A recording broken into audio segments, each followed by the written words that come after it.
பேர மதிப்பிற்கு மரியாதைக்குரிய இந்த அலைவிலகான் மற்றும் இந்த சுற்று வட்டார பகுதியிலிருந்து வந்திருக்கக்கூடிய விவசாயிகளே, தொழிலாளர்களே மற்றும் இந்த பகுதியினுடைய கிராம பொதுமக்கள் அனைவரையும் வருக வருக என வரவேற்பதோடு இந்த நமக்கு சேர வேண்டிய பல்வேறு இழப்பீடு தொகைகளையும் இந்த பகுதிக்கு சுற்றுச்சூழல் சீர்கேடு, சுகாதார சீர்கேடு மற்றும் இப்படி 2019-2020 ஆண்டுக்கான நமக்கு கிடைக்கக்கூடிய விவசாயிகளுடைய பயிர் காப்பீட்டு தொகை இதுவரைக்கும் நமக்கு கிடைக்கல. அதுக்கு அடுத்து மிளகாய்க்கு இன்சூரன்ஸ் பண்ணியிருக்காங்க விவசாயிகள், அதுவும் கிடைக்கல. 100 நாள் வேலை திட்டத்தில் மிகப்பெரிய ஊழல் இந்த பகுதியில் தொடர்ந்து நடந்துகிட்டு இருக்கு. இது சம்பந்தமா 9வது மாசம் 5ஆம் தேதியிலிருந்து ஆரம்பிச்சு இன்னைக்கு இந்த 5ஆம் தேதி 2021 இன்னைக்கு ஐயா போன முறை வந்தாங்க. கடுமையான மழை, மக்கள் இங்க காத்திருந்து திரும்பி போயிட்டாங்க. அன்னைக்கு நமக்கு அனுமதி கிடைக்கல. இன்னைக்கு முதல்ல நான் நன்றி தெரிவிச்சுக்கிறது மரியாதைக்குரிய அருமை அண்ணன் நம்ம சென்னை உயர்நீதிமன்றத்தினுடைய வழக்கறிஞரும் நம்ம இந்த பகுதியினுடைய மண்ணின் மைந்தனமான அண்ணன் ஆசை அவர்களை அணுகி சென்னை உயர்நீதிமன்ற மதுரை கிளையிலே ஒரு ரிட்டு தாக்கல் செய்தார்கள். அந்த பகுதி விவசாயிகளுக்காக அனுமதி தர வேண்டும் என்று.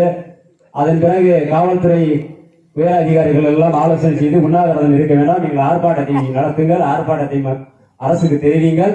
அதன் பிறகு இந்த ஆர்ப்பாட்டத்திலே உங்களுக்குள்ள சலுகைகள் பெறாவிட்டால் மீண்டும் உண்ணாவிரதத்தை நீங்கள் தொடங்கலாம் என்று சொல்லியிருந்த காரணத்தினாலே இன்றைக்கு இந்த ஆர்ப்பாட்டத்தை நடத்துவதற்கு ஐயா அவர்கள் மீண்டும் நம் பகுதிக்கு வந்திருப்பது எனக்கு மிகப்பெரிய மகிழ்ச்சியாக இருக்கிறது. இந்த 15 நிமிஷம் கோரிக்கைகளை நான் இப்போது சொல்லுவேன்.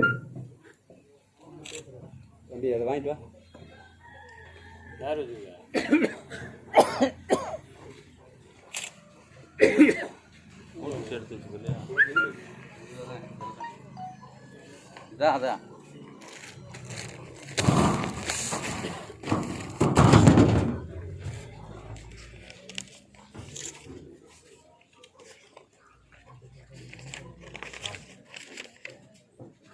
இன்றைக்கு இந்த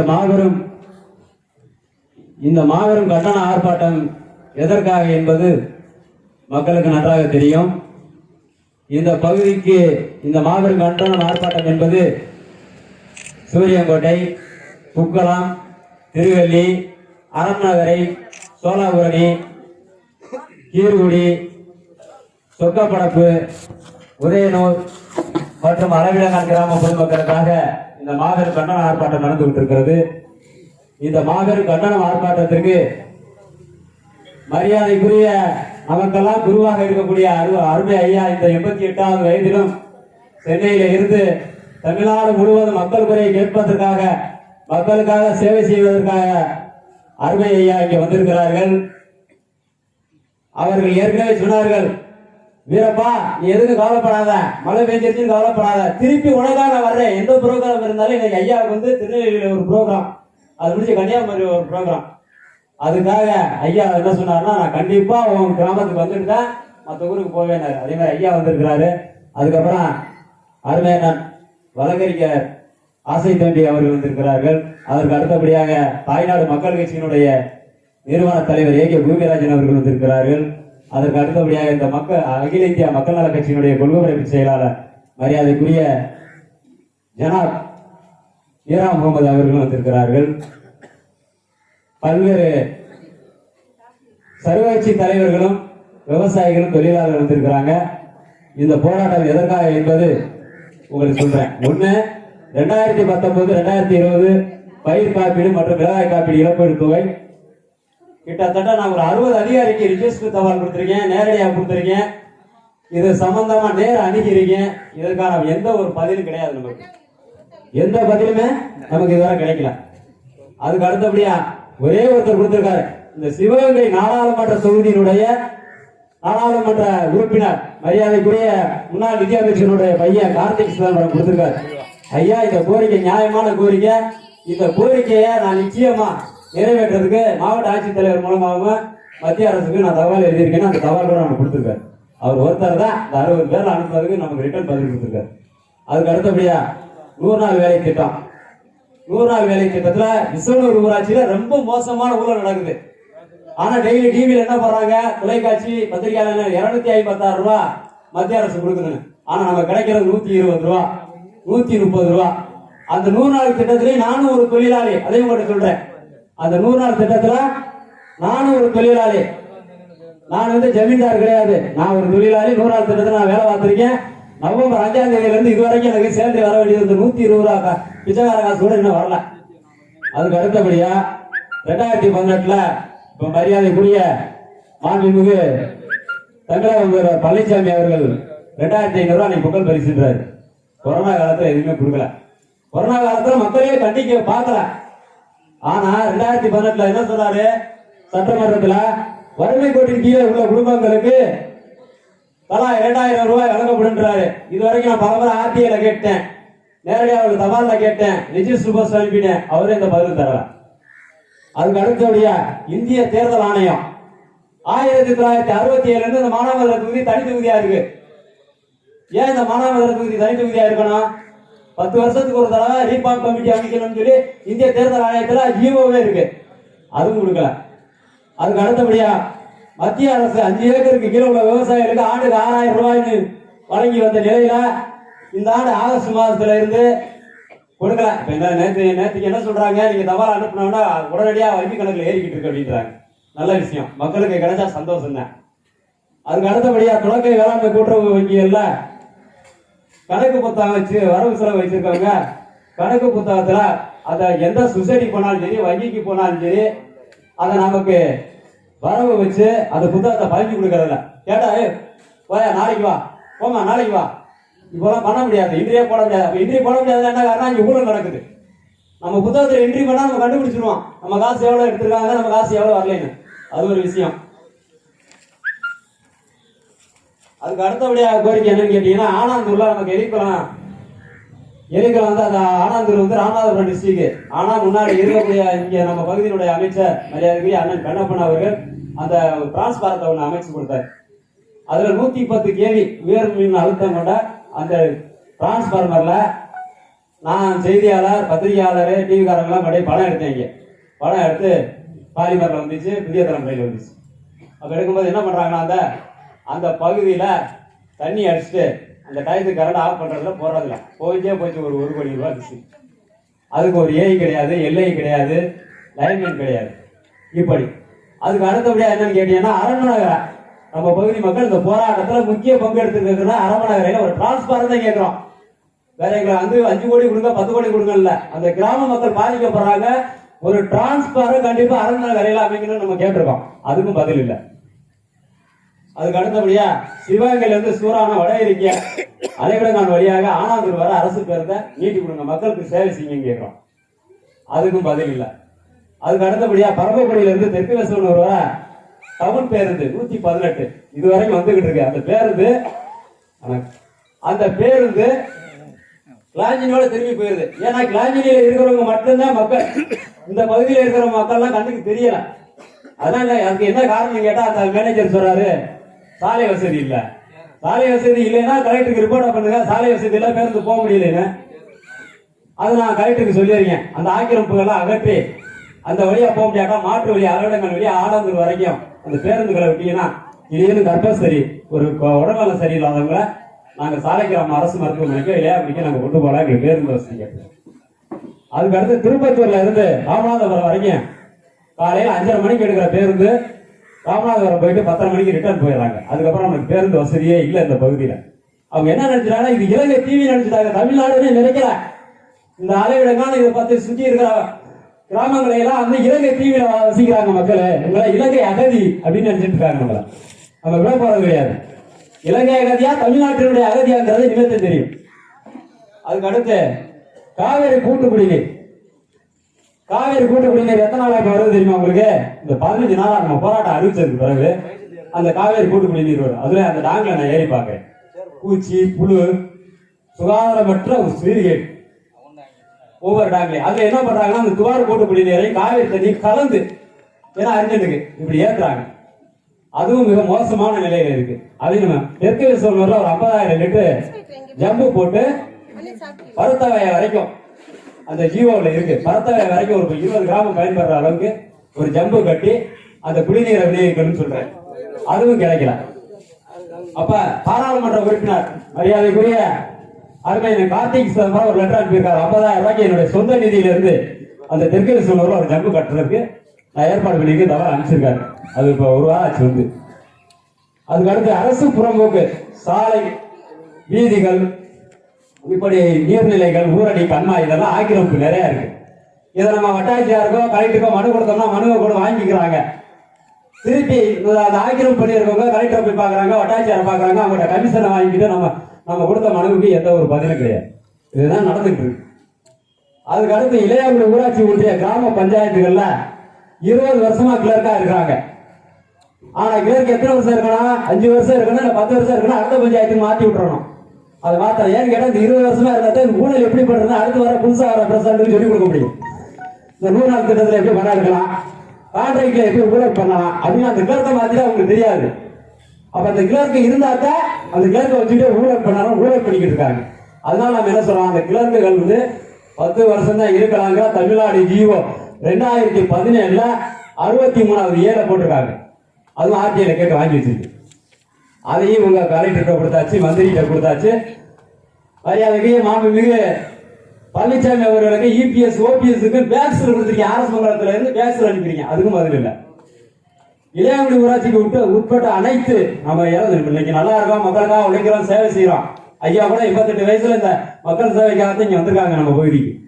அப்படிங்கிறது ஒருவேளை நாம நான் இறந்துட்டால் அந்த பகுதியை விதைக்கக்கூடிய அளவுக்கு மண் இருந்தா தான் அவங்க விதைக்க முடியும், இல்ல எரியூட்ட முடியும். ஆனா அந்த மயானத்தை பட்டாப்பட்டு வச்சுக்கிறாங்க இங்க கிராமத்துல. அதை ஏன் இந்த வட்டாட்சியாரு, ரெவன்யூ டிபார்ட்மெண்ட், மாவட்ட வருவாய்த்துறை, மாவட்ட ஆட்சியர்லாம் நடவடிக்கை இல்லை. அதையும் நான் பலமுறை மனு கொடுத்துட்டேன். இந்துக்கள் மயானமா இருந்தாலும் சரி, கிறிஸ்தவர்கள் மயானமா இருந்தாலும் சரி, இஸ்லாமியர்களுடைய மயானமா இருந்தாலும் சரி, அதை சர்வே பண்ணி 4 பக்கம் இலையை அளந்து நீங்க எங்களுக்கு அடங்கல் எப்பவுமே காத்து கொடுங்கன்னா, நீ என்ன நீ பெரிய பணக்காரனா, நீ என்ன 2 ஏக்கர் நிலத்தை வச்சுக்கிட்டு நீ என்ன ஓயாம எங்களை போட்டு படசல் கொடுக்குறேன்னு ரொம்ப கடுப்பா பேசுறாங்க. இதுக்கு மேல ஐயா அவர்கள் நல்லா உங்களுக்கு மக்களுக்கு என்ன சலுகைகள் இருக்கு, என்னென்ன பெற்று தர முடியுங்கிறத ஐயாவும் பேசுவாங்க, வழக்கறிஞர்கள் பேசுவாங்க, மற்ற வந்திருக்கின்ற முக்கிய பிரமுகர்கள் அனைவரும் பேசுவார்கள். இந்த வாய்ப்புக்கு அடுத்தபடியாக மரியாதைக்குரிய நமது புதுக்கோட்டை மாநகரத்தினுடைய அகில இந்திய மக்கள் நல கட்சியினுடைய தோளோடு தோள் கொடுத்து சென்னையில் இருந்து டெல்லி வரை எனக்கு தோளோடு ஒத்துழைப்பு கொடுத்த அருமையை நான் ஜனாப் மீரா முகமது அவர்கள் உங்கள் இடத்திலே உரையாற்றுவார்.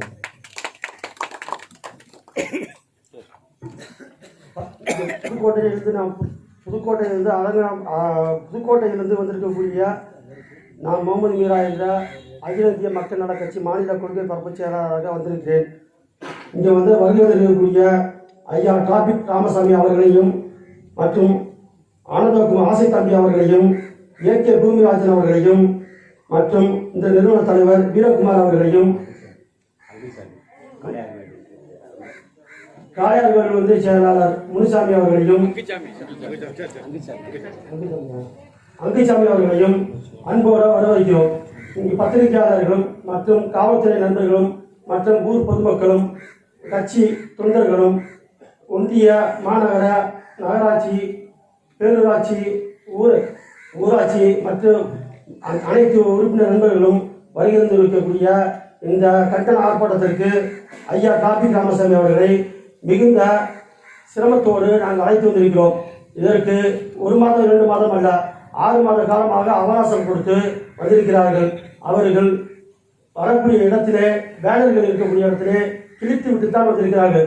அவர் பிரச்சனைக்குரியவர் தான், பிரச்சனைக்குரியவரை தான் நாங்கள் கூடி வந்திருக்கோம். இந்த ஏரியாவுக்கு, இந்த ஏரியாவில் நடக்கக்கூடிய அநியாயங்களையும் அட்டுழியங்களையும் தட்டி கேட்பதற்காக இவர் ஒரு ஆள் தான் முடியும் அப்படிங்கிறக்காண்டி அவர் முடிவெடுத்து 6 மாதம் காலம் முடிவெடுத்து எப்போ கூப்பிட்டா நான் வர்றேன் அப்படிங்கிற ஒரு முடிவுக்காக வந்திருக்கிறாரு. நீண்ட உரையாற்றக்கூடிய நிலையில ஐயா எல்லா விளக்கத்தையும் சொல்லுவாங்க. ஐயா பேசினா தான் தமிழ்நாடு முழுமே தெரியும் நமக்கு. இப்போ இதெல்லாம் போக பார்த்தீங்கன்னாக்கா எடப்பாடிக்கு, ஓபிஎஸ்க்கு, சிபிசிஐடி அனுப்பிச்சு உடனே இப்போ இங்கே என்ன நடக்குதுங்கிறது நேரடியாக லைவ் பார்த்துட்டு இருக்காங்க.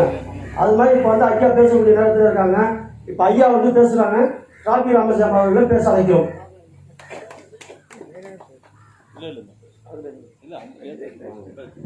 மன்னிக்கமா, ஐயா பேசுறதோட நிறைவு பெறும். அதனால ஐயா இருக்கட்டும், மற்றவர்களுக்கு வாய்ப்பு கொடுப்போம். மரியாதைக்குரிய இந்த பகுதியினுடைய மண்ணின் மைந்தனும் ஒரு விவசாயியுமான இன்னைக்கு அவர் வந்து கட்சியெல்லாம் அவங்க கட்சியில யாரெல்லாம் வந்து இது பண்ணுவாங்க. ஆனா அப்படி இருந்துட்டாலும் கூட அந்த கட்சியையும் பொருள்படுத்தாமல் அவங்க ஆளுங்கட்சியா இருந்துட்டாலும் கூட விவசாயிங்கிற முறையில அருமை அண்ணன் அங்குசாமி அவர்கள் வந்திருக்காரு. தம்பி ஜெனரேட்டர் இருந்தா போட்டு கொடுப்போம். கட் பண்ணிட்டு போங்க.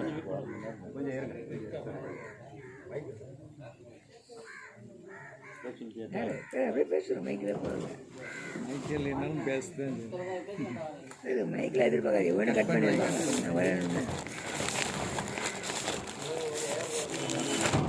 எனக்காவது கட் பண்ணிருப்பாங்க போய் எனக்காவது கட் பண்ணிருப்பாங்க.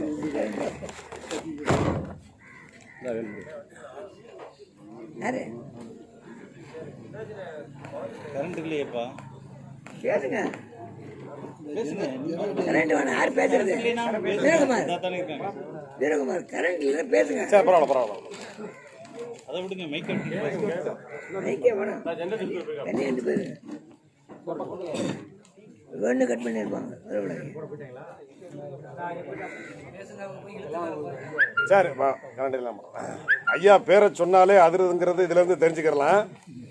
ஐயிரு திங்கள் மெய்யிருவாகி கரு பையிலிருந்து இந்த மண்ணில் இருந்த மைவிழி மகனை வாரி அணைத்த நம்மளுடைய மண்ணுக்கு மரியாதை செலுத்தி என்னுடைய உரையை தொடங்குகின்றேன்.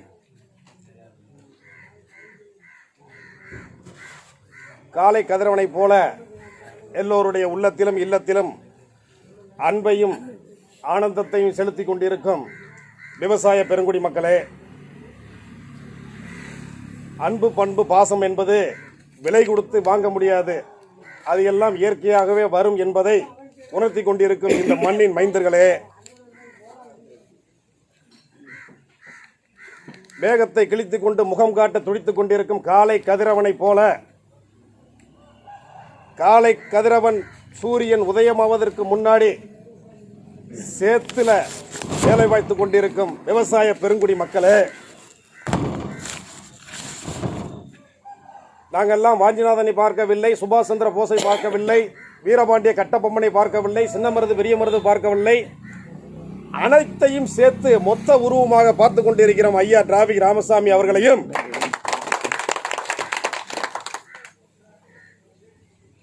மற்றும் இங்கு வருகை தந்திருக்கும் வேட்டையாடுவது வில்லாலே அன்பு கோட்டையை பிடிப்பது நல்ல சொல்லாலே என்ற ஓமைக்கு ஏற்ப மதுரை மாவட்டத்திலே பொது பணி ஆற்றிக் கொண்டிருக்கும் என்னுடைய அருமை அண்ணன் டாக்டர் பூமிராஜன் அவர்களே,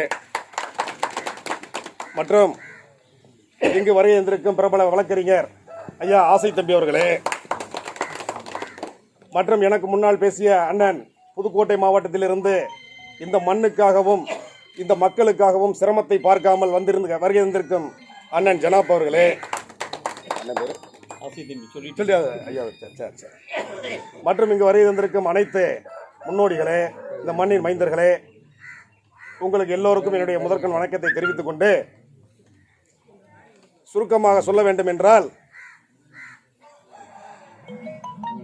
இந்த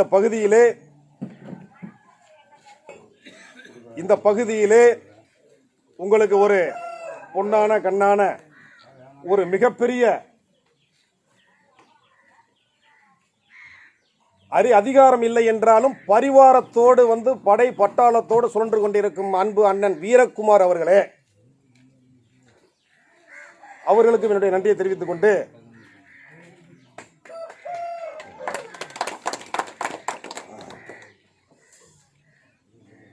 மக்கள் பிரதிநிதிகள் அதிகாரிகள் எல்லாம் இதை சரியா செஞ்சிருந்தாங்கன்னா அவர் கிட்டத்தட்ட ஒரு 15 அம்ச கோரிக்கையை வலியுறுத்தி இன்றைக்கு நம்ம தமிழகத்திலிருந்து பல மாவட்டங்களிலிருந்து போராடணுங்கிற அவசியமே கிடையாது. ராம ஆண்டான ராவண ஆண்டான அப்படிங்கிற மாதிரி யாருக்கு எந்த விதமான பொறுப்புணர்ச்சி கடமை உணர்ச்சி எதுவுமே கிடையாது. இன்னைக்கு அதிகாரிகள்லாம் சிறப்பாக செயல்படுறாங்க. எப்படி செயல்படுறாங்க? காசை வாங்கிக்கிட்டு லஞ்சம் வாங்கிக்கிட்டு செயல்படுறாங்க. அதான் உண்மை. ஆபீஸுக்கு போனா, அதாவது மக்களை அலைய விடுறதுக்கே ஒரு துறை இருக்கு அப்படின்னு சொன்னா கேடுகட்ட துறை அது வருவாய்த்துறை தான். மக்கள் வருஷம் பூரா வாழ்க்கை பூரா காலையிலிருந்து சாயந்தரம் வரைக்கும் அலைய விட்டு அவன் வந்து சிறு விவசாயியா குறு விவசாயியா, நீ முத்தையாமையன் சுப்பையாவா சுப்பையாமையன் முத்தையாவா, இவங்களுக்கு ப்ரூஃப் கொடுக்குறதுக்குள்ள 3 போக வெள்ளாம விளைஞ்சிடும். முத்தையாமையன் சுப்பையாவா நீங்க அதுக்கு நீங்க வாங்கிட்டு வாங்க, நீங்க ஆதார் கார்டை கொடுங்க, ஓட்டர் ஐடியை கொடுங்கம்பாங்க. சரி, இது எல்லாத்தையும் கொடுத்துட்டு போனா வந்து என்ன செய்வேன், சுப்பையாமையம் சுப்பையாவுக்கு அப்பா முத்தையாதாங்கிறதுக்கு அதுக்கு ப்ரூஃப் கேட்பாங்க. இது எல்லாமே சேகரித்து ஆர்ஐட்ட போய் டிடிட்ட போய் தாசியார்ட்ட போய் விஓட்ட போய் எல்லார்கிட்ட போய் கொண்டு போனா நம்ம இன்சூரன்ஸை வேற ஒருத்தர் வாங்கிட்டு போயிருப்பேன். நடக்கலையா? இதுதான் நடந்துகிட்டு இருக்கு. தேஞ்சு காலம் பூரா வந்து ஆபீஸு வருவாய்த்துறை விஓவையும் ஆர்ஐயும் நம்மளை வந்து ஒரு ஆடு மாடை விட ரொம்ப கேவலமா மனிதனா கூட மதிக்கிறது கிடையாது. அந்த மாதிரி இன்றைக்கு வந்து நடந்துகிட்டு இருக்கு. இதை வந்து நமக்கு ஒரு கடமையுள்ள அதிகாரிகள்லாம் இன்னைக்கு வந்து வேலைக்கு வரும்போது அவங்க ஒரு கனவோட வர்றாங்க. என்ன கனவு? மக்களுக்கு பணி செய்யணும், தொண்டு செய்யணும், நம்மளால முடிஞ்சதை செய்யணும். அதுக்காக எல்லாரையும் ஒட்டுமொத்தமாக குறை சொல்லலை. மனச்சாட்சி உள்ள அதிகாரிகள் ஒரு சில அதிகாரிகள் இருக்கத்தான் செய்யறாங்க. முன்னாடிலாம் என்ன அப்படின்னு சொன்னா, பயிர் நல்லா இருந்துச்சு, 90 விழுக்காடு பயிர் இருந்துச்சு அப்படின்னு சொன்னா 10 விழுக்காடு வந்து களை இருந்துச்சு. ஆனா இன்றைக்கு வந்து 90 விழுக்காடு களையே இருக்கு, பயிர் 10 விழுக்காடு தான் இருக்கு. வந்து எந்த அதிகாரிக்கு எந்த அரசாங்கத்திலையும் எந்த நம்ம டிபார்ட்மெண்ட்லையும் போனோம்னா ஒரு வார்த்தை அவங்கள்ட்ட வந்து எதிர்பார்க்குறாங்க. என்ன வார்த்தை எதிர்பார்க்குறாங்க? பண்ணுறதை பண்ணிக்கிறலாம், அது என்ன பண்ணணுமோ அதை பண்ணிக்கிறோம். இந்த வார்த்தையை சொன்னால்தான் நீங்கள் உங்களுக்கு எந்த விசாரணையும் கிடையாது. அது காவல்துறையாக இருக்கட்டும், வருவாய்த்துறையாக இருக்கட்டும், பொதுப்பணித்துறையாக இருக்கட்டும், எல்லா துறையிலையும் சரி. நம்மளுடைய கடமை என்ன? நம்ம எதற்காக வந்திருக்கோம்? சம்பளம் வாங்குறான். இன்னைக்கு ஒரு வந்து பயோடேட்டா போட்டு வச்சிருக்கேன். பாஸ்போர்ட் தொலைஞ்சா இவ்வளவு, லைசன்ஸ் தொலைஞ்சா இவ்வளவு, ஆதார் தொலைஞ்சா இவ்வளவு, பத்திரம் தொலைஞ்சா இவ்வளவு, இதுவே போட்டு வச்சிருக்கேன், லிஸ்ட்டை போட்டு வச்சிருக்கேன். இதெல்லாம் இருந்தால் மட்டும்தான் நீங்க வந்து அரசு அலுவலகத்தில் நம்ம அதிகாரிகள்கிட்ட நம்ம போய் வந்து எதுவும் சாதிக்க முடியும். என்ன கேட்குற அந்த பகுதி மக்கள்கிட்ட வந்து என்ன கேட்குற, நம்ம சுதந்திரம் அடைஞ்சு கிட்டத்தட்ட 74 வருஷம் ஆச்சு. அடிப்படை வசதிகள் என்ன, மனிதனுக்கு என்ன தேவை? நல்ல குடிநீர், நல்ல சாலை வசதி, நல்ல பேருந்து வசதி, நல்ல ஆஸ்பத்திரி, நல்ல ஒரு கல்வி. எந்த ஆட்சி வந்தாலும் வரும்படி நாங்கள் வந்தால் தண்ணீரை கொண்டு வருவோம், ரோட்டை கொண்டு வருவோம், ஆஸ்பத்திரியை கொண்டு வருவோம். அப்ப இதுக்கு முன்னாடி என்னையா புடுங்கினிய? எந்த ஆணியை புடுங்கினிய? ஒவ்வொரு 5 வருஷமே சரி, பிரதமராக இருக்கட்டும், சிஎம் இருக்கட்டும், மத்திய அரசு மாநில அரசாங்கங்கள் வந்து திட்டத்தை ஒதுக்கத்தான் முடியும், அதை வகுக்கத்தான் முடியும். நம்மளுடைய கடைக்கோடி மக்களுக்கு கொண்டு போய் சேர்க்கிறது வந்து அதிகாரிகள் சேர்க்க முடியும். அதிகாரிகள் என்ன செய்யறாங்க அப்படின்னா, சம்பளத்திலாம் போய் யாருமே தொடரதே கிடையாது. கவலை பிரிக்கவே முடியாது. கவலை பிரிச்சாங்கன்னா வீட்டுல விழுந்துடும் அடி. அந்த அளவுக்கு வந்து இன்னைக்கு கலெக்ஷன், இன்னைக்கு எவ்வளவு வருது கலெக்ஷன், இந்த மாசம் எவ்வளவு வருது கலெக்ஷன், யாருடைய சொந்த பணத்தை யார் கொடுக்குற, அரசாங்கம் ஒதுக்குறத மக்களுக்கு. அதுல வந்து உண்மையான விவசாயி யாரு? ஆனா இதை விவசாயமே பண்ணாத பூராமே பலன் அறிவிக்கிறாங்க. அதை நினைச்சா தாங்க ரொம்ப வேதனையா இருக்குது. விவசாயம் பண்ணாம பாக்கி அப்படின்னா வந்து அந்த வயலுக்கு அவனுக்கு சம்மந்தமே இருக்காது. உண்மையான விவசாயி வந்து தெரிஞ்சு சிறப்பு தெரிஞ்சிருக்கு, இல்லைன்னா காலம் தெரிஞ்சிருக்கு. நீங்க பாருங்க, ஒவ்வொரு யூனியன் ஆபீஸ்லயும் ஒவ்வொரு வருவாய்த்துறை ஆபீஸ்லயும் ஒரு டீயை மட்டும் முடிச்சுட்டு பாத்தீங்கன்னா 30 கிலோமீட்டர் 40 கிலோமீட்டர்ல வந்து அவன் வந்து ஒரு சர்டிபிகேட் வாங்குறதுக்கு, ஒரு கையெழுத்து வாங்குறதுக்கு எவ்வளவு ஒரு மோசமான நடவடிக்கைகளை. இதெல்லாம் நினைச்சா என்ன சொல்ல தோணுது அப்படின்னா, ஆபத்துக்கு உதவாத வில்லை, அரும்பசி தீர்க்காத அன்னம், தாகத்தை தீர்க்காத தண்ணீர், தரித்திரம் அறியாத பெண்டில், கோபத்தை அடக்காத வேந்தன், குறுமொழி கொள்ளாத சீடன், பாவத்தை தீர்க்காத தீர்த்தம். அதுக்கு அடுத்த என்ன 7 தான் வந்து நமக்கு வந்து சொல்லி வச்சிருக்காங்க. கடமையை செய்யாத களவாணி அதிகாரிகள். உண்மையா இல்லையா? ஆகவே திட்டங்கள் போடுறத திட்டம் போட்டுக்கிட்டே இருக்கு. எந்த அரசாங்கம் வந்தாலும் போட்டுக்கிட்டே இருக்கணும். அதை வந்து மக்களுக்கு உருப்படியா கையில போய் சேரணும் அப்படின்னு சொன்னா அதிகாரிகள் யாருமே வந்து நம்ம ஆஸ்திரேலியா வந்து அமெரிக்கால இருந்தா நம்ம வரல. நம்ம எல்லாம் பக்கத்துல இருந்தே வந்திருப்போம். நம்மளும் சாதாரண ஒரு ஆடு மாடு மேய்ச்ச விவசாயி குடும்பத்தில் பிறந்தே நம்ம வந்திருப்போம். கொஞ்சம் தயவு செய்து மனச்சாட்சி, மனிதனை யாராலும் என்ன ஜாதி என்ன மதம் யாராலும் நல்லவனாயிரு. எங்களை பொறுத்தளவுலாம் வந்து இந்த ஐயா மார்கள் எல்லாம் மேடையில் உட்கார்ந்து இருக்கிறதுலாம் ஒரே கொள்கை, நல்ல ஒரு ஜாதி கேட்டா ஒரு ஜாதி. அவ்வளவுதான். அதனால எல்லாரும் ஒன்று சேர்ந்திருக்காங்க. கட்சி அரசியல் ஜாதி மதமா பார்த்திருந்தோம்னா இந்த பிரச்சனைக்கு யாரும் வர மாட்டாங்க. இன்னைக்கு ஒரு பிரச்சனைக்கு போன ஒரு மீட்டிங் போனோம்னா என்ன கொடுப்பாங்க, என்ன அலவன்ஸ் கொடுப்பாங்க, என்ன சாப்பாடு கொடுப்பாங்க, என்ன கொடுப்பாங்க, அப்படி பார்க்கக்கூடிய காலத்துல ஐயா கிட்டத்தட்ட வந்து 200 கிலோமீட்டருக்கு அப்புறம் தனி ஒருவன் யாருமே முடிக்க முடியாத பிரச்சனையை ஐயா முடிக்கிறார் அப்படின்னு சொன்னா அவரே வந்து மக்கள் தேர்ந்தெடுத்து போயிடுவாங்க. எதுக்கு அதிகாரிகள், எதுக்கு மக்கள் பிரதிநிதிகள் அவர்கிட்ட பொறுப்பு கொடுத்து போயிடுறாங்க. ஐயா நீங்களே பாருங்க அப்படின்னு சொல்லிட்டு இப்ப நாங்க வர்றதுக்கு முன்னாடி கிட்டத்தட்ட காலையில் ஒரு சம்பவத்தை ஐயா அங்கே வந்தாரு. அவ்வளவு பேர் வந்து ஏன்னா நியாயம் இருக்கு, தர்மத்துக்காக போறாரு, நீதிக்காக போறாரு. இந்த மக்கள் தான் கிடந்து சாகுறாங்க அப்படின்னு சொல்லி இந்த மக்களுக்காக உண்மையான பாடுபடுற ஒரு தலைவர் இருக்காரு அப்படின்னு சொன்னா ஐயா ராமசந்திர ஏன்னா அவர் சொந்த அவர் வீட்டுக்கு வந்து வந்திருக்காரா, நீ வந்து 5000 கிடைக்கும் 10,000 கிடைக்கும் சொந்த காசை செலவு பண்ணீங்க. சொந்த காசை செலவு பண்ணி 87 வயசு சொன்னா நமக்குலாம் அவர் வயசுல நம்மளாம் இருக்கிறோமோ இல்லையோ நமக்கெல்லாம் என்ன பெரிய பெருமையில அவர் வாழ்ந்த காலத்துல நாங்கெல்லாம் வாழ்ந்தவங்க மாறு தட்டி சொல்லலாம். அது ஒன்றுதான் பெருமை. ஆகவே இந்த அரசு அதிகாரிகளும் சரி மக்கள் பிரதிநிதிகளும் சரி இந்த கோரிக்கைக்காக வந்து கோர்ட்டுக்கு போய் நம்ம அந்த கோரிக்கை உண்ணாவிரதத்தையும் போராட்டத்தையும் நடத்த வேண்டியிருக்கு அப்படின்னு சொன்னால் என்ன நிலைமையில மாவட்ட நிர்வாகம் இருக்கு, மக்கள் பிரதிநிதிகள் என்ன பண்ணிட்டு எந்த கட்சி சார்ந்தவங்க தப்பு கிடையாது. என்ன சொல்லிக்க வர்றேன், யாருமே 100 விழுக்காடு வந்து யாரும் வேலை செய்ய முடியாது, 100 விழுக்காடு கரெக்டா இருக்க முடியாது, புத்தகம் ஏற்றி காட்டி வேலை பண்ண முடியாது. தங்கமே செம்பு பித்தளை சேர்த்தா மட்டும்தான் அதுவும் தங்கம் உருக்க முடியும். என்ன சொல்லி நம்ம வாக்கு வர்றோம், என்ன இந்த மக்களுக்காக வந்து ஓட்டு வாங்குறக்கா என்னென்ன வேஷம் போடுறோம்,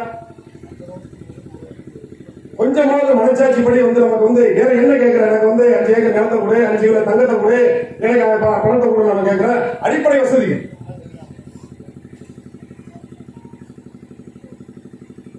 ஆகவே தயவு கூர்ந்து இந்த ஆர்ப்பாட்டத்திற்கு இந்த போராட்டத்திற்கு ஒத்துழைப்பு கொடுத்த அனைத்து விவசாய பெருங்குடி மக்களுக்கும் அனைத்து பொதுமக்களுக்கும் இந்த காளையார் கோவிலுடைய அங்குச்சாமியை வரவேற்ற அனைத்து உள்ளங்களுக்கும் எனக்கு பேச வாய்ப்பளித்த அனைத்து நல்ல உள்ளங்களுக்கும் நன்றி கூறி விடைபெறுகிறேன். வணக்கம். அடுத்தபடியாக நான் மதுரைக்கு சென்ற போது மதுரையிலே திக்கு தெரியாமல் திசை தெரியாமல் நான் நின்ற போது எனக்கு எப்படி அருமையான ஜனாப் முகமது மீரா அவர்கள் ஒத்துழைப்பு கொடுத்தார்களோ அதே போன்று தாய்நாடு மக்கள் கட்சியினுடைய நிறுவனரும் இங்கே இந்த ஆர்ப்பாட்டத்தில் கலந்து கொண்டிருக்கிற அருமையான ஏகே பூமிராஜன் அவர்கள் இந்த பகுதிக்கு இந்த 15 அம்ச கோரிக்கைகள் என்ன என்பதை எடுத்து கூறி அவரும் தொடர்ந்து எனக்கு நீங்கள் வழக்கறிஞரை சந்திங்கள், நீதிமன்றத்துக்கு செல்லுங்கள், அப்போதுதான் நாம் அந்த சலுகைகளை பெற முடியும் என்று ஆணித்தரமாக சொன்னார்கள். அவர் சொன்னார், அதான் நமக்கு மழையே வராது, 5ஆம் தேதி நிச்சயமா இந்த போராட்டம் நடக்குன்னாரு. நேற்று நைட்டு நான் கூட பயந்தேன் மழை வந்துருமோ. ஆனா அண்ணன் வந்திருக்கிறாரு அருமையான ஏகே பூமிராஜன் அவர்கள் ஒரு இடத்துல இருப்பார்.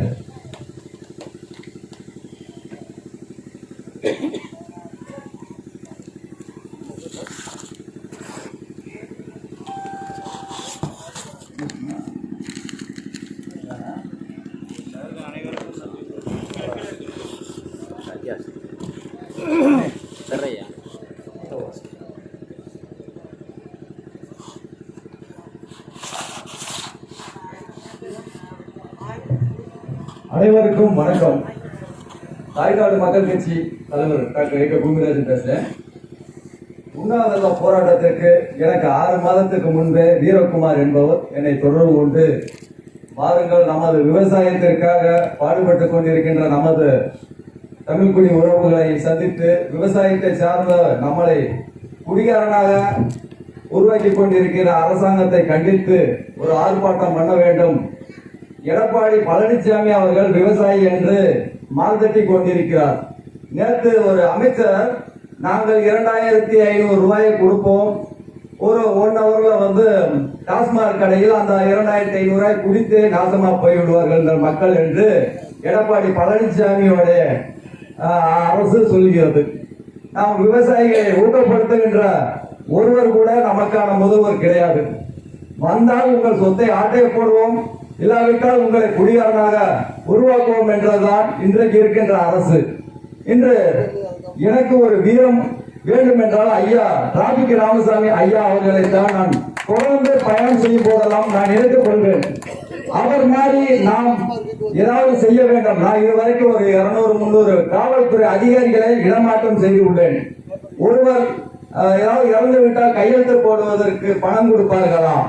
ஐயா என்ன செய்கிறாரோ நான் கமிஷனராக இருந்தாலும் நேரடியாக இருப்பேன். என் மீது 1000 வழக்குகள் போட்டாலும் சந்திக்க நான் தயாராக இருப்பேன். அதற்காக பயந்து போய் நான் வீட்டில் படுப்பது கிடையாது. ஏனென்றால் நான் முதல்வர் எடப்பாடி பழனிசாமியும் எதிர்த்தவர் நான் தான். ஜெயலலிதாவை எதிர்த்திருக்கேன், அதுபோல கலைஞரை எதிர்த்திருக்கோம். மக்களுக்காக செய்யவில்லை என்றால் நான் எதையும் என் மீது எத்தனை வழக்குகள் போட்டாலும் நான் சந்தித்துக் கொள்வேன்.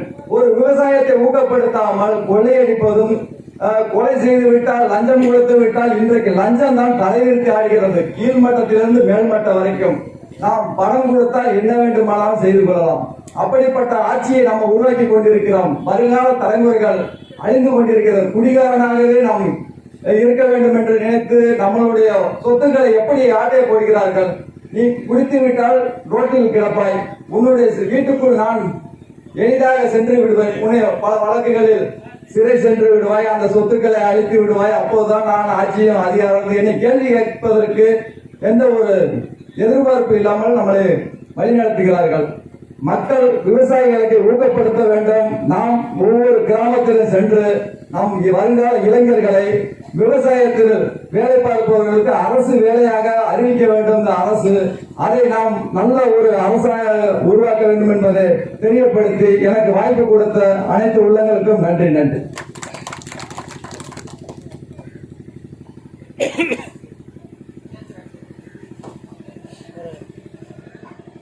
அடுத்தபடியாக இன்றைக்கு நீதிமன்றத்திலே எத்தனையோ வழக்குகள் இருந்தாலும் இன்றைக்கு அந்த வழக்குகளை எல்லாம் அண்ணன் ஒத்தி வைத்துவிட்டு இந்த பகுதிக்கு கட்டாயம் வர வேண்டும். ஏன்னா தம்பி 3 மாசமா போராடிக்கிட்டு இருக்கான், அவனுக்கு நம்ம ஒத்துழைப்பு கொடுக்கணும்னு இந்த மண்ணின் மைந்தன் அருமை அண்ணன் மரியாதைக்குரிய எங்களுக்கெல்லாம் வழிகாட்டி அருமை அண்ணன் எஸ் ஆசை தம்பி எம்ஏபிஎல் அவர்களும் மதுரை உயர்நீதிமன்ற கிளையினுடைய வழக்கறிஞரும் மறுமலர்ச்சி திராவிட முன்னேற்ற கழகத்தினுடைய சட்டவிட்ட சீர்திருத்த குழு உறுப்பினருமாகிய மரியாதைக்குரிய அண்ணன் வழக்கறிஞர் அவர்கள் உங்களிடத்திலே இந்த 15 நிமிஷ கோரிக்கையை பற்றி எடுத்து விட்டார்.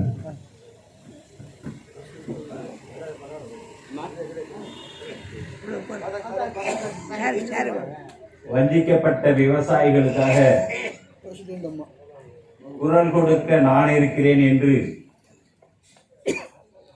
இந்த கூட்டத்தை சிறப்பாக ஏற்பாடு செய்திருக்கின்ற இந்த பகுதியினுடைய விவசாயி அருமை தம்பி வீரகுமார் அவர்களே, பல்வேறு போராட்டங்களில் களங்கண்டு நமக்காகவும் குரல் கொடுப்பேன் என்று இந்த பகுதிக்கு வந்திருக்கின்ற உரிமை போராளி ஐயா டிராபிக் ராமசாமி அவர்களே,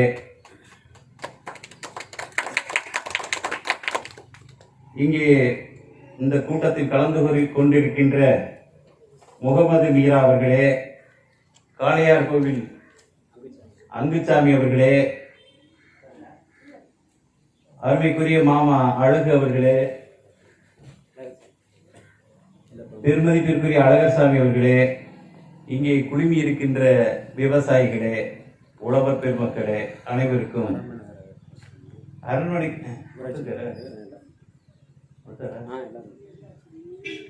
என்னை கொஞ்ச நாட்களுக்கு முன்பாக தம்பி வீரகுமாரும் அரண்மனை கரையுடைய ஊராட்சி மன்ற தலைவர்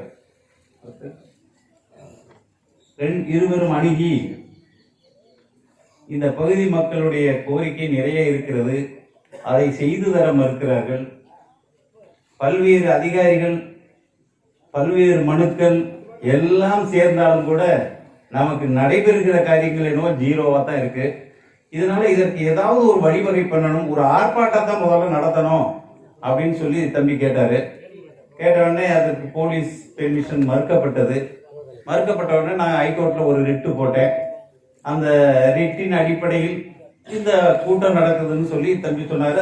அது இருக்கலாம், அல்லது போலீசாரே இந்த பல்வேறு கட்டுப்பாடுகள் தளர்ந்ததால் கொடுக்கப்பட்டதாகவும் இருக்கலாம். அதை அந்த பெருமையை நான் தேடிக்கொள்ள விரும்பவில்லை. ஆனால் இன்றைக்கு விவசாயிகளுடைய நிலை என்ன? இன்றைக்கு டெல்லியில பாத்தீங்கன்னா நம்முடைய விவசாயிகள் லட்சக்கணக்கான பேர் டெல்லியின் வீதிகளிலே கடும் குளிரிலும் மழையிலும் போராடிட்டு இருக்காங்க. மத்திய அரசு கண்டுக்கிறவே இல்லை, ஏறிட்டும் பார்க்கல.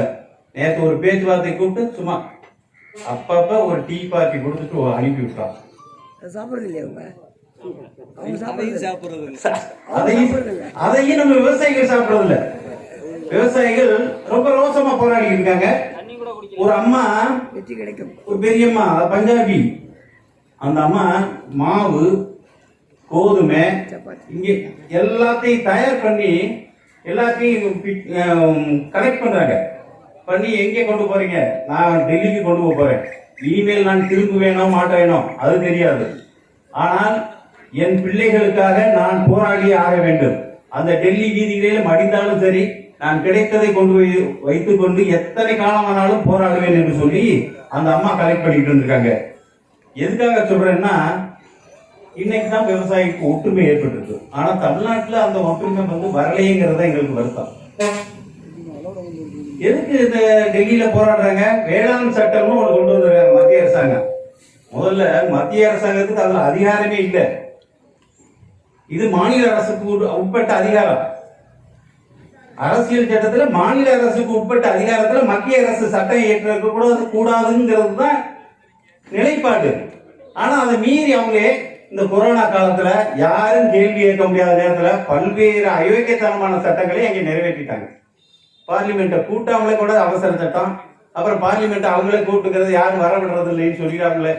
இப்படி அவசர சட்டங்களை அவசரமாக போட்டு மக்களுக்கு எதிரான அத்தனை சட்டங்களையும் போட்டிருக்காங்க. அதுவும் குறிப்பா தமிழ்நாட்டுக்கு எதிரான சட்டங்கள் நிறைய. அவங்களுக்கு ஒரே ஒரு நோக்கம் இருக்கு, அது வேற. நான் அதையெல்லாம் அந்த அரசியலுக்குள்ள நான் வர விரும்பல. ஆனா அந்த 3 வேளாண் சட்டம் என்ன? இப்ப நம்ம விவசாயி நீ உற்பத்தி பண்றீங்களா நெல், நமக்கு நெல்லை தவிர அது அதிகபட்சமா இந்த பகுதியில மிளகாய் பண்ணுவீங்க. இந்த மிளகாய்க்கும் நெல்லுக்கும் உரிய விலை கிடைக்கணுங்கிறது உங்களுக்கு ஆசை. ஒரு ஏக்கருக்கு ஒரு 25,000 ரூபாய் செலவானா ஒரு 30,000 ரூபாய் கிடைச்சா நமக்கு லாபம். நீங்க உழைப்பு இருக்கு, வேலைகள் இருக்கு, டிராக்டருக்கு கூலி கொடுக்கணும், நடவு கூலி கொடுக்கணும், களை எடுக்க கூலி கொடுக்கணும், உரம் வாங்கி போடணும். எல்லாம் அறுவடை செஞ்சு முடிச்சு வரும்போது விலை குறைஞ்சே போயிடும். அப்போ உங்களுக்கு அவசர தேவைகள் இருக்கும். கடன் வாங்கியிருப்பீங்க, கடைக்காரன் பிச்சுக்கிட்டு இருப்பான். இப்படி உங்கள் தேவைகளை நிறைவேற்றுவதற்கு ஏதாவது ஒரு வகையில் உங்க நெல்லை கொண்டு போய் மிளகாய் கொண்டு போய் விட்டீங்கன்னா குறைஞ்ச விலைக்கு எடுப்பான். கேட்டா சீசன் ஆகி போச்சுங்க, நிறைய எல்லா இடத்துலையும் வருது. 1000 ரூபாய் இருந்த ஒரு நெல் மூட 800 ரூபாய்க்கு கேட்பான். அப்ப 800 ரூபாய்க்கு நமக்கு போட்டா கட்டுப்படி ஆகாது. ஆனா வேற வழி இல்லை. ஏன்னா விவசாயிக்கு சபிக்கப்பட்டவன், அவனுக்கு வேற என்ன வழி இருக்கு? எவனாவது கடன் கொடுப்பானா? கொடுக்க மாட்டான். வங்கி கொடுக்குமா? கொடுக்காது. இன்சூரன்ஸுக்கு போனாலும் அவனுக்கு எடுக்கிறான் நம்மள. இப்ப இந்த இதுக்கெல்லாம் ஒரு மினிமம் சப்போர்ட் பிரைஸ் சொல்றது, அதாவது குறைஞ்சபட்ச ஆதார விலை ஒன்று கொடுக்கணும் அப்படின்னு சட்டம் ஏற்கனவே இருக்கு. அதான் நீங்க சொல்லுவீங்க டிஎன்சி, அதாவது தமிழ்நாடு சிவில் சப்ளை கார்பரேஷன் ஒண்ணு.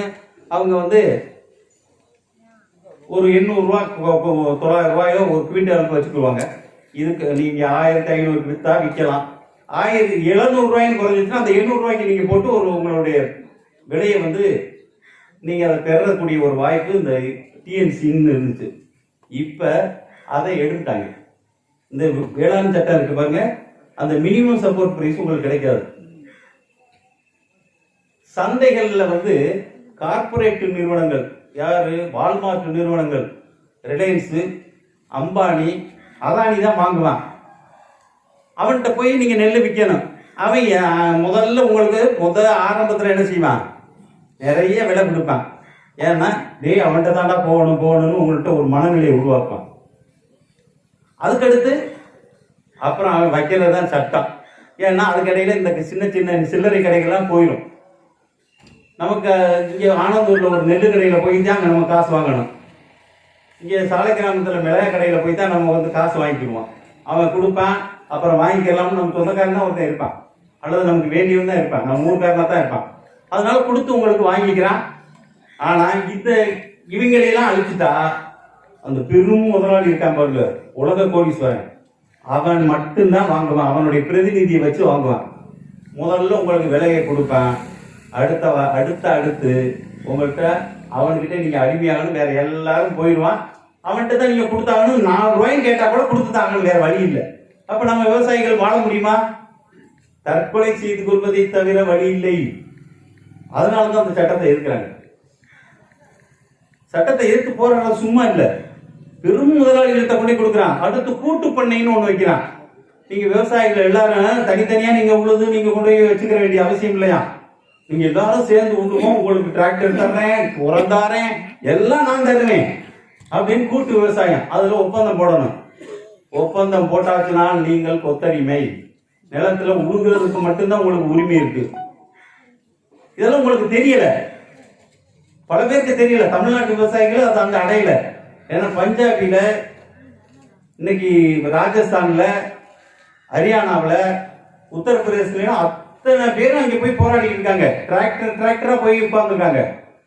1 மாசமாச்சு பனி, கடுமையான பனி. 20 பேர் 23 பேர், ஐயா 42 பேர் செத்து போயிட்டாங்க. தம்பி சொல்றாரு, அவ்வளவு பேரும் செத்து போயிட்டாங்க பனியில. ஆனாலும் தாங்கி கொண்டு இனி இந்த விவசாய சட்டத்தை எடுத்தாதான் அப்படின்னு சொல்லி போராடிட்டு இருக்காங்க. இன்னைக்கு நீதிமன்றத்தில் கூட அந்த சட்டம் அவங்களுக்கு இயற்ற அதிகாரம் இல்லை என்று சுப்ரீம் கோர்ட்ல.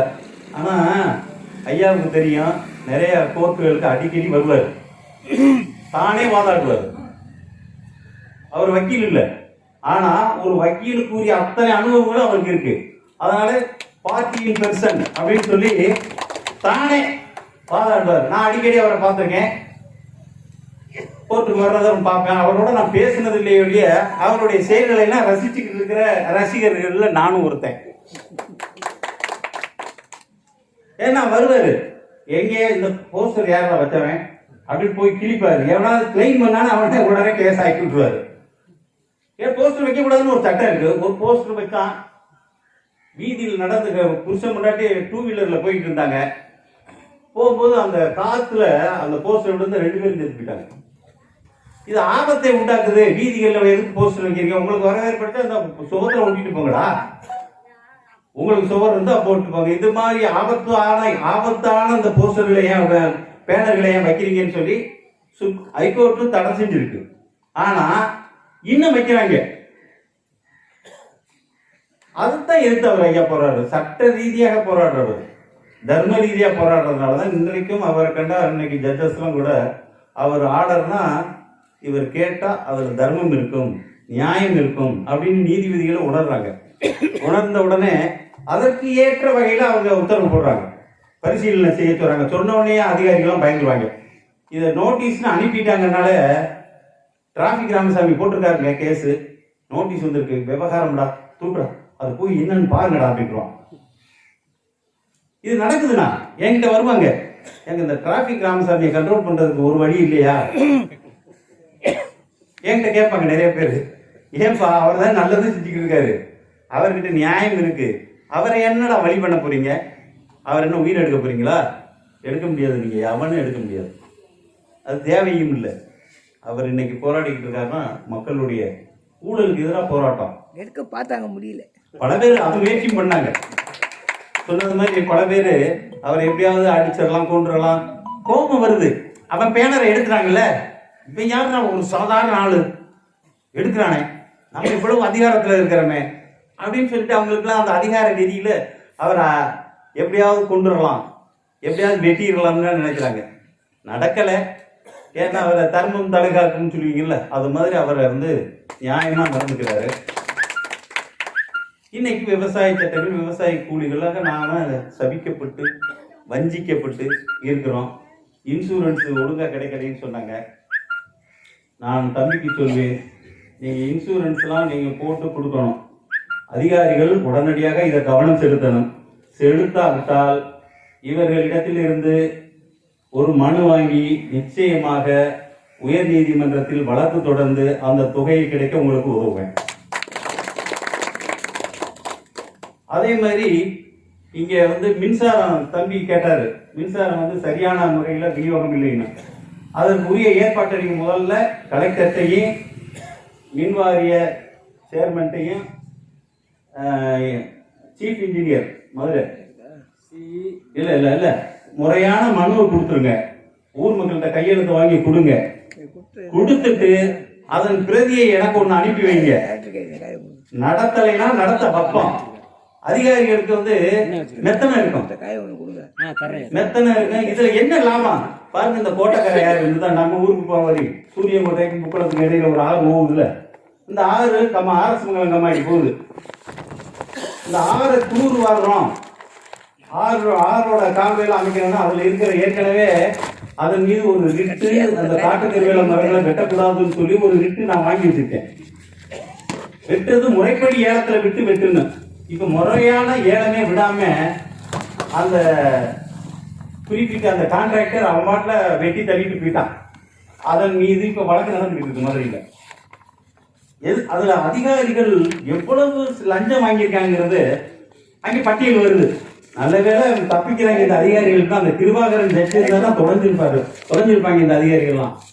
தாசில்தாரோ அல்லது ஏஇ ஜேஇ அந்த பொதுப்பணித்துறையில் உள்ளவங்கள இன்னைக்கு தொலைஞ்சிருப்பாங்க. இன்னைக்கு நாளைக்கு வரும்னு நினைக்கிறேன், பட்டியலில் இடப்படும். நிறைய விஷயங்கள்லாம் இருக்கு. அது விஷயமா அதெல்லாம் நான் இங்கே கோர்ட்ல இருக்கிறதுனால நிறைய பேசக்கூடாது. அதுல அதிகாரிகள் ஊழல் பண்றாங்க. காட்டு கருவேலை வெட்டுறதுல அரசாங்கத்துக்கு சேரக்கூடாதுன்னு நினைக்கிறான். தனி மனித நபர்களுக்கு போயிடுச்சு காசு. அவன் சம்பாதிக்கிறான், இவன் சம்பாதிக்கிறான். உங்க பணம்ங்கிறது உங்களுக்கு உணர்வு இல்லை. 250 ரூபாய்க்கு ஓட்டு போட்டுறீங்க. 250 ரூபாய் கொடுத்தவொடனே எல்லாத்தையும் மறந்துடுறீங்க. உங்க காசியாது இந்த மாதிரி லெட்டர் கொடுத்துரு. நீ இப்போ உனக்கு ரோடு ஒழுங்கா போடான்னு அவன் எடுத்துக்கிட்டு போய் அங்கே கொண்டாந்து அந்த காசை கொண்டாந்து இங்க கொண்டாந்து நம்மளுக்கு திருப்பி கொடுக்குறான். நீ வாங்குற இது எவ்வளவு தெரியுமா உற்பத்தி விலை? இது 100 ரூபா 150 ரூபா தான் இந்த உற்பத்தி விலை. வாங்கினா எவ்வளவு வாங்குறான்? 1000 ரூபா. இல்ல எக்ஸைஸ் டியூட்டி, அந்த டியூட்டி, இந்த டியூட்டி, மத்திய அரசாங்கம் மாநில அரசாங்க வரி எல்லாம் சேர்த்து இன்னைக்கு 1000 ரூபாய்க்கு கடைக்காரனுடைய லாபம் எல்லாம் சேர்த்து 1000 ரூபாய்க்கு வாங்குற அந்த பொருள். அப்ப நம்ம 100 ரூபாய்க்கு அவன் உற்பத்தி பண்றான், நம்ம 150 ரூபாய் கொடுத்தா அது பரவாயில்ல. இப்ப 1000 ரூபாய் கட்டுறாங்க, எதுக்கு கட்டுறோம்? இதெல்லாம் அரசாங்கத்துக்கு வரியா கட்டுறீங்க, உங்களுக்கு தெரியாது. நம்ம 1000 ரூபாய் கொடுத்துட்டு வரோம். ஒவ்வொரு பொருளுக்கும் வரி இருக்கு. வரி பூரா அரசாங்கத்துக்கு போகுது, நம்ம கொடுக்குறோம். இந்தியாவிலேயே தமிழகம் தான் அதிகமான வரி கொடுக்கிற மாநிலம். பாம்பேக்கு அடுத்து மகாராஷ்டிரா மாநிலத்துக்கு அடுத்து அதிகமா வரி கொடுக்கறவங்க நம்ம தான் தமிழ்நாட்டுக்கு. ஆனா தமிழ்நாடு தான் வஞ்சிக்கப்படுது. தமிழ்நாட்டு மீனவர் சேர்த்தா கேட்கிறாங்க இல்ல. தமிழ்நாட்டுல எவ்வளவோ வளர்ச்சிகள் வந்தாலும் ஊழலும் அதை விட வளர்ந்து வளர்ச்சி நிறைய வந்திருக்கு. யாரும் மாற்றத்தை சொல்ல முடியாது. நீங்க வெளி மாநிலங்களுக்கு போனா தான் தெரியும் தமிழ்நாடு எவ்வளவு வளர்ந்துருக்கணும். ஆனால் வளர்ந்திருக்கு, ஊழலும் சேர்ந்தே வளர்ந்துருக்குங்கிறது தான் எங்களுக்கு வருத்தம். ஆகவே இந்த ஊழல் அதிகாரிகளை கண்டிக்கிறதுக்கு தான் இன்னைக்கு ஐயாவுடைய முதல் பணியாக இருக்கிறது, தலையாய பணியாக இருக்கிறது. அதே மாதிரி சகாயம் போன்ற கலெக்டர், நிறைய நல்ல கலெக்டர்லாம் இருக்காங்க. நல்ல கலெக்டர் இவங்களுக்கு கமிஷன் வாங்கி கொடுக்க மாட்டாங்கல்ல, அவங்களுக்கு போட மாட்டாங்க. ஐஏஎஸ் ஆபீசர்ஸ், நல்ல ஆபீசர்ஸ் நிறைய பேர் இருக்காங்க. எல்லா துறையிலையும் நல்லவர்கள் நிறைய இருக்காங்க. ஆனா நமக்கு அவனை காமிக்கிறதெல்லாம் நல்லவன் அப்புறம் ஒதுக்கி வேற வேலைக்கு விட்டுறாங்க. அயோக்கியத்தனம் பண்றக்கூடிய அத்தனை அதிகாரிகளும் நம்மளுக்கு முன்னிறுத்தினோடனே நமக்கு ஒரு டிபார்ட்மெண்ட் மேலேயே வெறுப்பு உண்டு. அதிகாரிகள்லாம் இப்படித்தான் இருப்பான்னு வருது. நல்ல அதிகாரி கையாள வேண்டும். அரசாங்கம் கையாளுறது இல்லை. முதலமைச்சருக்கு என்ன, எனக்கு என்ன வேலை? நான் வந்து போடுவேன், திட்டங்களை போடுவேன், என் பையங்கள்லாம் அடிச்சு கொண்டு வருவாங்க. இப்போ கூட இந்த எலெக்ஷனுக்கு முதலமைச்சர் சுற்றுப்பயணம் செய்கிறார். முதலமைச்சர் சுற்றுப்பயணத்தில் போலீஸ் வேன்லேயே காசு கொண்டாந்து கொடுக்குறான்னு சொல்றாங்க. அங்கேயே பதுக்கி வைக்கிறாங்க, ஒவ்வொரு தொகுதியிலையும் பதுக்கி வைக்கிறாங்கன்னு எங்களுக்கு நம்பகமான தகவல் கிடைக்கும். வரும் உங்களுக்கு 2500 கொஞ்ச நாள் வரலும் நீங்க படாத பாடுபட்டீங்களே. அப்போ ஒரு 5000 ரூபாய் கொடுத்தாங்க. அந்த பழனிசாமி நம்ம அரசாங்க பணம் தானே, ஏறிட்டும் பார்க்கல. இப்போ நீங்க ஓட்டு போடணும்ல, 2500 ரூபாய் உங்களுக்கு எல்லாம் கொடுக்குறாரு. நீங்க ஓட்டு போடணுங்கிறதுக்காக. அது மட்டும் இல்ல, இந்த மூடுலேயே உங்களை வச்சு அடுத்து ஒரு 500 ஒரு ஓட்டு கொடுத்தாச்சுன்னா நீங்க எல்லாம் ஓட்டு போட்டுருவீங்க நம்பிக்கையை அவர்